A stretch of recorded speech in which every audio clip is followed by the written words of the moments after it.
Hello guys, welcome back to our channel. তো তোমরা কেমন আছো? আশা করি খুব ভালো আছো, আর আমিও ভালো আছি। তো আজকে হচ্ছে সকালটা, শুভ নববর্ষের সকাল। এখন আমি আজ আছি মাসির বাড়িতে। তো আজকে আমার একটু ঘুরু ঘুরু ব্যাপার আছে।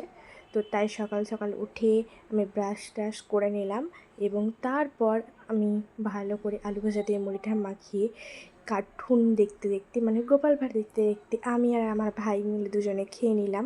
তারপর খেয়ে উঠে গাছগুলোকে একটু জল দিয়ে দিলাম। তারপরে আমি শাওয়ার নিয়ে নিয়েছি, এবং শাওয়ার নিয়ে নেওয়ার পর চুলটাকে একটু ভালো করে মুছে নিয়েছি, যেহেতু লম্বা চুল, প্রচুর চুল থেকে জল পড়ছিল।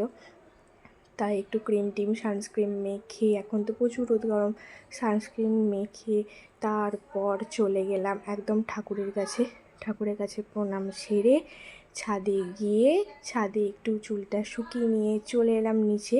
মনির রান্নাঘরে কি রান্না হচ্ছে, এটা হচ্ছিল ছাতু ভাজা। তো মনি বললো যে একটু নেড়ে দে, তো তাই আমি নাড়াচাড়া করে নিলাম এবং ভাত খেয়ে নিলাম। ভাত খেয়ে এবার রেডি হয়ে বেরিয়ে পড়েছি ঘুরু ঘুরু করতে। তো এটা হচ্ছে বর্ধমানের 108 শিবের মন্দির। গিয়েছিলাম আমরা বিকালের দিকে। তো তোমরা একটু দর্শন করে নাও আমাদের সাথে সাথে। তারপর দেখো আমরা কি সুন্দর মাছগুলোকে খেতে দিচ্ছিলাম।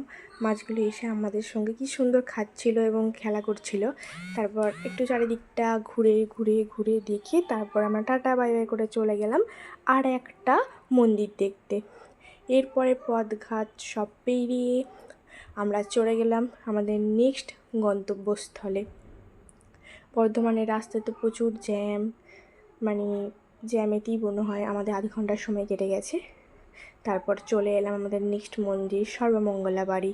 তো সর্বমঙ্গলা বাড়িতে এসে প্রথমে ঠাকুরকে আগে দর্শন করলাম এবং তোমাদেরকেও দেখিয়ে দিলাম। এটা সর্বমঙ্গলা মা, এখানেতে অনেকের বিয়ে হয়। আমরা শুনেছি কিন্তু কখনো দেখিনি। আমি যদি দেখি অবশ্যই তোমাদেরকে সাথে শেয়ার করব। এবং চারিদিকটা দেখো, তোমাদেরকে ভালো করে আমি ঘুরিয়ে দেখিয়ে দিলাম এবং অবশেষে বাড়ি চলে এসেছি। Bye bye.